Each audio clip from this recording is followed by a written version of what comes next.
اعوذ باللہ من الشیطان الرجیم بسم اللہ الرحمن الرحیم اللہم صلی علی محمد وآل محمد وعجل فرجہم کما آل محمد۔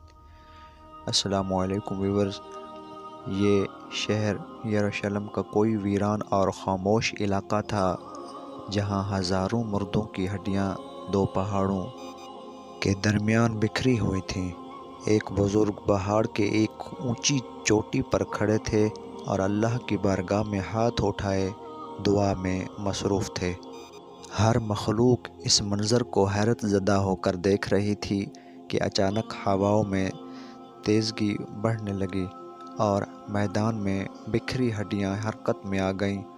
ان بوسیدہ ہڈیوں میں گویا جان آ گئی اور آپس میں جڑنے لگیں۔ موت کی خوفناک وادی میں ایسا کیا ہوا جو قوم بنی اسرائیل کے عبرت کی نشان بن گئی؟ وہ بزرگ کون تھے جن کی دعا سے یہ معجزہ پیش آیا؟ آج ہم اس ویڈیو میں حضرت حزقیل علیہ السلام اور موت کی وادی کے اس قرآنی واقعے کو تفصیل سے جانیں گے۔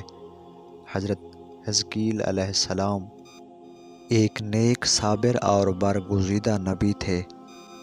عبرانی زبان میں حزقیل کے معنی اللہ کی قدرت کے ہوتے ہیں۔ بعض علماء نے قرآن مجید میں موجود نام ذوالکفل کو حضرت حزقیل کا دوسرا نام قرار دیا ہے۔ حضرت حزقیل علیہ السلام کی بعثت کا زمانہ 622 قبل مسیح کا ہے۔ روایتوں سے پتہ چلتا ہے کہ آپ علیہ السلام ابھی بچے تھے کہ والد کا انتقال ہو گیا۔ جب آپ کی بعثت کا زمانہ قریب آیا تو والدہ بہت ضعیف اور بوڑھی ہو چکی تھیں، اس لیے بنی اسرائیل کے لوگ آپ کا ابن الجود یعنی بڑھیا کا بیٹا کہہ کر پکارتے تھے۔ حضرت حزقیل علیہ السلام حضرت موسیٰ علیہ السلام کے تیسرے خلیفہ تھے جو منصب نبوت پر سرفراز کیے گئے تھے۔ حضرت موسیٰ کی وفات کے بعد آپ کے خلیفہ اول حضرت یوشع بن نون ہوئے۔ ان کے بعد حضرت قاب بن یوحنا نے بنی اسرائیل کی امامت کی اور پھر ان کے بعد حضرت حزقیل علیہ السلام حضرت موسیٰ علیہ السلام کے جانشین اور نبی ہوئے۔ دراصل حضرت موسیٰ علیہ السلام سے حضرت عیسیٰ علیہ السلام تک کے اس طویل عرصے میں اللہ نے بنی اسرائیل میں بہت سارے پیغمبروں کو مبعوث فرمایا، جن کی درست تعداد کا علم صرف اللہ کو ہے۔ ان میں سے چند پیغمبروں کا تذکرہ قرآن مجید میں ہے، بعض کا تفصیل سے تو کچھ کا مختصر ہوا ہے، لہٰذا ذکر حضرت یوشع اور حضرت حزقیل علیہ السلام کا نام قرآن مجید میں موجود نہیں۔ البتہ بعض واقعات کے ضمن میں ان نبیوں کا ذکر احادیث اور اقوال میں ملتے ہیں۔ حضرت حزقیل نبوت کے عہدے پر فائز ہوئے تو بنی اسرائیل میں سرکشی اور نافرمانی عام تھی۔ جھوٹ، منافقت، رشوت خوری، حسد، کینہ معاشرے میں سرایت کر چکی تھی۔ لوگ بے حیائی اور بدکاری پر فخر کیا کرتے تھے۔ ظلم و جبر کر کے خوش ہوئے باپ دادا کے رسم و رواج مذہب بن چکی تھی۔ قوم اب اتنے فرقوں میں بٹ گئی تھی کہ ان کا شمار ممکن نہ رہا تھا۔ اس بدترین معاشرے میں حضرت حزقیل علیہ السلام نے توحید کا پرچم بلند کیا۔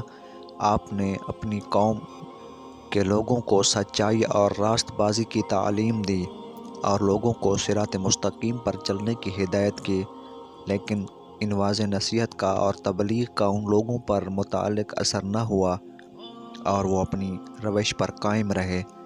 لہٰذا آپ نے بنی اسرائیل پر آنے والے عذاب اور ہولناک تباہی سے انہیں آگاہ کیا۔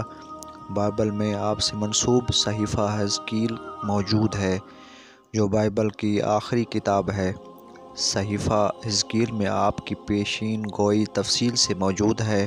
سن 550 قبل مسیح میں بابل کے بادشاہ بخت نصر کے ساتھ دعا میں مشغول تھے کہ اچانک آپ پر یہ وحی اتر آئی کہ اے حزقیل، آپ ان بکھری ہوئی ہڈیوں سے فرما دیجئے کہ اے ہڈیوں، بے شک اللہ تم کو حکم فرماتا ہے کہ تم اکٹھا ہو جاؤ۔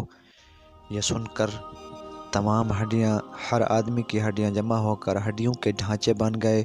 پھر یہ وحی آئی کہ اے حزقیل آپ فرما دیجئے کہ اے ہڈیو تم کو اللہ یہ حکم دیتا ہے کہ تم گوشت پہن لو۔ یہ کلام سنتے ہی فوراً ہڈیوں کے ڈھانچوں پر گوشت پوست چڑھ گئے۔ پھر تیسری بار یہ وحی نازل ہوئی کہ اے حزقیل اب یہ کہہ دیجئے کہ اے مردو خدا کے حکم سے تم سب اٹھ کھڑے ہو جاؤ۔ اچانک آپ کے زبان سے جیسے یہ کلمات جاری ہوئے 70,000 لاشیں یکدم اٹھ کھڑی ہوئیں اور تمام لوگ پھر سے زندہ ہو گئے۔ پھر یہ سب لوگ جنگل سے روانہ ہو کر اپنے شہر میں آ کر دوبارہ آباد ہوئے اور اپنی عمر کی مدت پھر زندہ رہے، لیکن ان لوگوں پر اس موت کا اتنا نشان باقی رہ گیا کہ ان کی اولاد کے جسموں سے سڑی ہوئی لاش کی بدبو آتی۔ چنانچہ یہ اثرات آج تک ان یہودیوں میں پائے جاتے ہیں جو ان لوگوں کی نسل سے باقی رہ گئے۔ حضرت حزقیل علیہ السلام اور موت کی اس وادی سے متعلق اس واقعہ میں ہمارے لیے ایک عظیم پیغام موجود ہے کہ موت سے فرار ممکن نہیں۔ اس کا ایک وقت معین ہے جس میں لمحوں کی بھی کمی یا زیادتی کی کوئی گنجائش نہیں۔ جیسا کہ اللہ نے فرمایا ہر جاندار کو موت کا مزہ چکھنا ہے۔ موت و حیات تقدیر الہی کے تابع ہے اور تقدیر الہی کے مقابلے میں کوئی تدبیر کار نہیں ہو سکتی۔ سورۃ انعام میں اللہ نے فرمایا تم جہاں بھی جاؤ گے وقت مقرر پر موت تم کو آ پکڑے گی، چاہے تم مضبوط قلعوں میں ہی کیوں نہ رہ جاؤ۔